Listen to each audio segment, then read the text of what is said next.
Salut, c'est Maëlys de My Africa avec Upendo. Aujourd'hui, j'ai 3 bonnes nouvelles à te partager. Bon déjà, est-ce que t'as vu le nouveau stade de foot au Sénégal?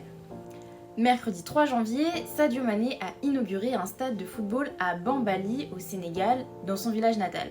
Ce stade, il y a joué en 2022, à l'époque c'était un simple terrain de boue. Le joueur d'Al Nasser a alors décidé de financer un nouveau stade pour son village. Et ce n'est pas n'importe quel stade car il est aux normes FIFA, alors qui sait, on y verra peut-être des compétitions. Sadio Mané œuvre une nouvelle fois pour le développement et le bien-être des habitants de son village. Il aimerait, grâce à ce nouveau projet, que les jeunes cultivent leurs talents et réalisent leurs rêves. D'ailleurs, en 2022, il avait été récompensé par le prix Socrate pour son engagement auprès de son village. Et oui, il a déjà financé un lycée, un hôpital, une mosquée et une station-service.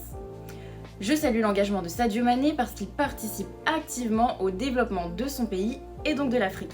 Imaginez un peu la joie des enfants au village. Direction la Côte d'Ivoire. 2024, il faut soutenir les femmes à 100%.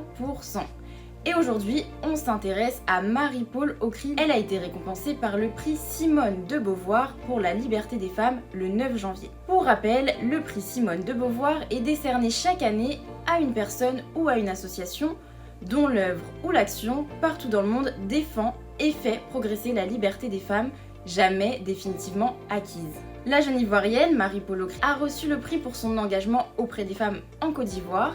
Cofondatrice de la Ligue ivoirienne des droits des femmes, elle lutte depuis 2020 à l'égalité économique entre les sexes. Elle encourage les femmes à créer des activités rémunératrices. Agronome de formation, Marie-Paule propose des formations en agriculture destinées aux femmes sans emploi et illettrées. Ce dispositif permet aujourd'hui à ces femmes d'assumer le coût de la scolarité de leurs enfants. C'est vraiment une belle initiative qui permet aujourd'hui aux femmes d'être indépendantes. Bravo à la Ligue ivoirienne des droits des femmes pour leur travail. Allez, bougeons un peu. Est-ce que tu as vu ce qui s'est passé le 10 janvier? C'était la fête du vaudou au Bénin. Et oui, c'est une bonne nouvelle car cette année, la célébration a dépassé les frontières et les préjugés. Stop les phrases telles que « c'est de la sorcellerie ».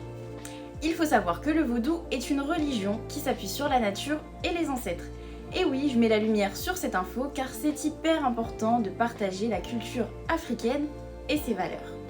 Cette année, le Bénin a organisé les Vodun Days à Ouidah les 9 et 10 janvier. Le but est de mettre en avant la culture, l'art et la spiritualité, et surtout de les rendre assez accessibles à tous. Il n'est pas seulement question du Bénin, mais aussi des Antilles et de l'Amérique latine, où le vaudou est aussi pratiqué. Certains ont d'ailleurs fait le déplacement. Contrairement à toutes les idées reçues sur la culture vaudou, ces quelques jours de festivités ont montré la grandeur et la richesse de cette culture. Les grandes divinités étaient présentes sur scène pour une cérémonie.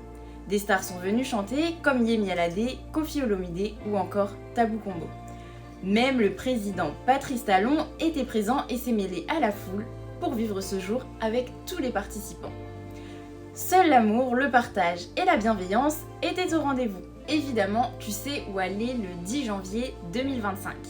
C'était les Good News de My Africa. Je te donne rendez-vous tous les samedis pour découvrir les 3 bonnes nouvelles de la semaine. Bye bye!